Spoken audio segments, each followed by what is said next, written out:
If toughness had a face in classic Hollywood, it belonged to Lee Marvin. With his distinctive white hair, commanding 6 feet 2 inches frame, and gravelly voice, Marvin didn't just play rugged characters, he embodied them with an authenticity few could match. From his Oscar-winning dual role in Cat Ballou to his iconic performance in The Dirty Dozen, Marvin brought a raw intensity to the screen that made him one of Hollywood's most respected actors. Born Lamont Waltman Marvin Jr. in New York City in 1924, Marvin's real-life experiences shaped his on-screen persona in ways most actors could only imagine. Before becoming a Hollywood star, he served as a Marine in World War II, where he was wounded in action during the Battle of Saipan and received a Purple Heart. This military background lent credibility to his many roles as soldiers and tough guys throughout his decades-long career. While his on-screen persona made him famous, Marvin's real estate holdings revealed a man who valued privacy, natural beauty, and architectural distinction. From his stunning Tucson desert retreat to his Malibu beachfront property, Marvin's homes reflected both his success and his desire for sanctuary away from the Hollywood spotlight. At the time of his death in 1987, Marvin's net worth was estimated between $12 to $16 million, with his real estate portfolio representing a significant portion of his wealth. Today, we're taking you on an exclusive tour of Lee Marvin's most notable residences, homes that sheltered one of Hollywood's most fascinating personalities and provided the backdrop for his life away from the cameras. Join us as we explore the private spaces of a man who became a legend both on and off the screen. Perhaps the most significant of Lee Marvin's properties was his magnificent 7,200 square foot adobe home, nestled in Tucson's Catalina foothills. Perched on over 12 acres of pristine desert landscape, this residence became Marvin's sanctuary and the place he would call home until his death in 1987. Built in 1936, this exquisite property showcases the distinctive architectural style of Josias Josler, one of Tucson's most celebrated architects. The home exemplifies classic Southwestern design with its stuccoed adobe construction, built around an expansive courtyard featuring a magnificent fountain. Throughout the residence, you'll find traditional elements like beamed ceilings, 4 fireplaces, mission tile porches with chinked mortar and scored concrete floors, all hallmarks of authentic Southwestern architecture. The interior spaces are as impressive as the exterior. 6 bedrooms provide ample space for family and guests, while a gourmet kitchen offers everything needed for entertaining. The estate also features 7 bathrooms, ensuring comfort and convenience throughout this sprawling residence. A tennis court on the grounds provided Marvin with opportunities for physical activity and recreation without leaving the privacy of his property. What makes this property particularly special is its previous ownership by former Congressman Mo Udall before Marvin acquired it. The home's rich history adds another layer of distinction to an already remarkable property. Marvin and his wife Pamela first discovered Tucson in 1971 while he was filming Pocket Money with Paul Newman. The couple felt an immediate connection to the desert landscape and the private yet accessible location that the foothills provided. For Marvin, who had previously lived in the hustle and bustle of Malibu and Los Angeles, the Tucson property offered a welcome contrast, a place where he could truly relax away from Hollywood's constant demands. After Marvin's death in 1987 from a heart attack at age 63, Pamela Marvin continued to live in the home for many years. In 2007, she decided to downsize and listed the property for $6 million. At the time, she mentioned to local press that it was a house for children and that she was ready to simplify her life, though she planned to remain in the Tucson area to be close to her grandchildren. The home eventually sold in 2021 for $1.825 million, considerably less than its initial asking price but still a testament to the property's enduring appeal and connection to Hollywood history. Before settling in Tucson, Lee Marvin lived in Malibu, where he owned a beachfront property that epitomized the classic California beach lifestyle. Located along Malibu's famous coastline, Marvin's beach house placed him in the company of numerous other Hollywood celebrities who have made this exclusive stretch of Pacific shoreline their home. Marvin's Malibu residence reflected his appreciation for proximity to nature, offering stunning views of the Pacific Ocean and direct access to the beach. While living here in the 1960s and early 1970s, Marvin was at the height of his Hollywood career, starring in films like The Dirty Dozen and Point Blank. The Malibu property served as both a convenient location for commuting to studios and a retreat where he could escape the pressures of filmmaking.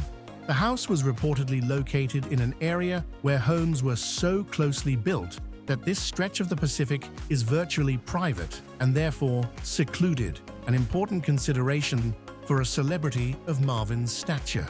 In a 1985 interview, photographer David Steen recalled visiting Marvin at his Malibu home, describing it as a place where the actor could relax and entertain friends away from the public eye. What makes Malibu real estate particularly valuable is the limited supply of beachfront property combined with incredible views and proximity to Los Angeles. While specific architectural details of Marvin's Malibu house aren't widely documented, the property would have commanded a premium price given its location in one of America's most exclusive coastal enclaves.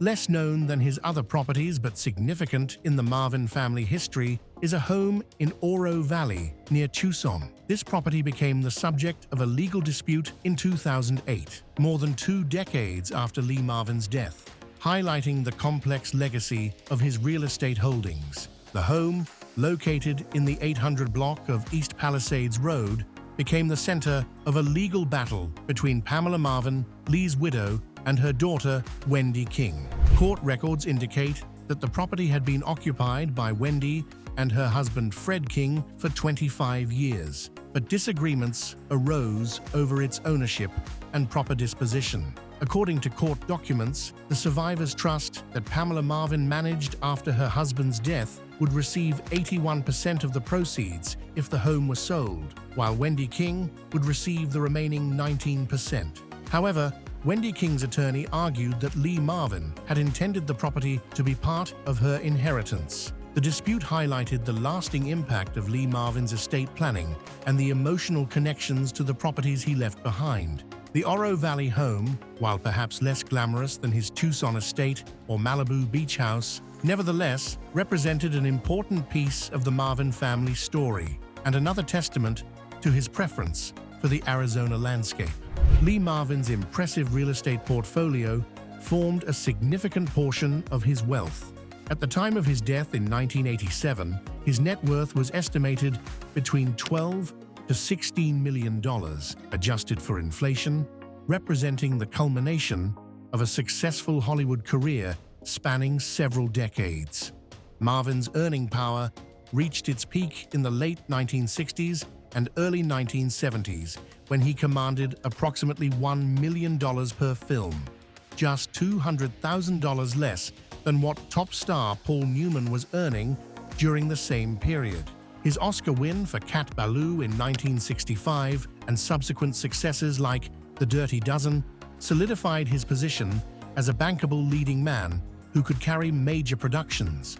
Despite his financial success, Marvin maintained an ambivalent relationship with Hollywood's monetary rewards. He once remarked, "You spend the first 40 years of your life trying to get in this business, and the next 40 years trying to get out.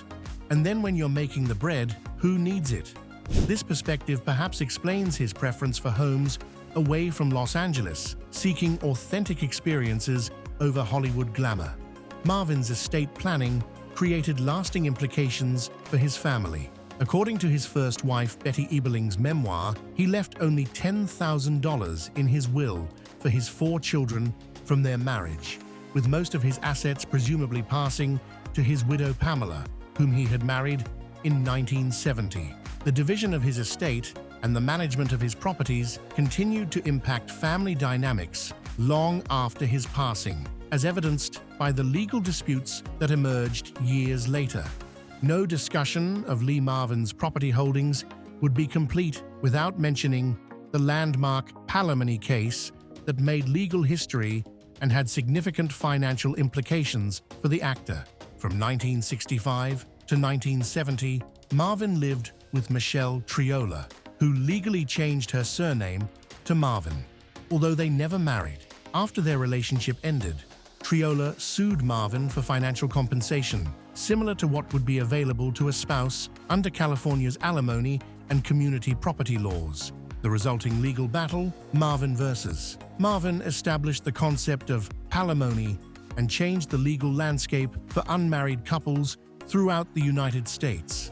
In 1979, a judge ordered Marvin to pay Triola $104,000 for rehabilitation purposes, but denied her claim for one-half of the $3.6 million he had earned during their 6 years together. While both sides claimed victory, an appeals court later overturned even this smaller award, ruling that Triola couldn't demonstrate any contract between herself and Marvin to justify payment. Although Marvin ultimately prevailed in court, the case had financial and public relations implications, bringing his private life into the spotlight and setting a legal precedent that continues to impact family law today. The case occurred during a transitional period in Marvin's life, between his time living in Malibu and his eventual settlement in Tucson with his wife, Pamela. Examining Lee Marvin's homes reveals a man with sophisticated architectural tastes who appreciated regional design traditions. His Tucson estate, with its authentic Southwestern adobe style, stands as the clearest example of his architectural preferences. The homes of Lee Marvin tell us as much about the man as his iconic film roles. From the privacy and natural beauty of his Tucson estate to the exclusive coastal setting of his Malibu beach house, Marvin's properties reflect a man who valued authentic experiences and connections to landscape over Hollywood glitz. His real estate choices reveal someone who, despite his tough guy image, appreciated beauty, craftsmanship, and tranquility. The substantial value of his properties at the time of his death, contributing significantly to his estimated $12 to $16 million net worth, demonstrates his financial success, while their locations away from Los Angeles suggest a desire to escape the industry that made him famous. Today, these homes stand as reminders of a Hollywood legend whose on-screen intensity was perhaps balanced by the peaceful retreats he created for himself away from the cameras. Though ownership has changed hands, the properties continue to carry the legacy of one of America's most distinctive actors. As we conclude our tour of Lee Marvin's legendary homes, we're left with a more complete picture of the man behind the tough guy persona, a decorated Marine, an Oscar-winning actor, and a homeowner whose residential choices reflected both his success and his desire for authenticity in an industry often criticized for its artifice. If you've enjoyed this glimpse into Lee Marvin's world, please like this video and subscribe to our channel for more tours of classic Hollywood stars' homes. Hit the notification bell to stay updated on our latest videos and leave a comment letting us know which Hollywood legends' homes you'd like to see next. Thanks for watching, and we'll see you in our next video.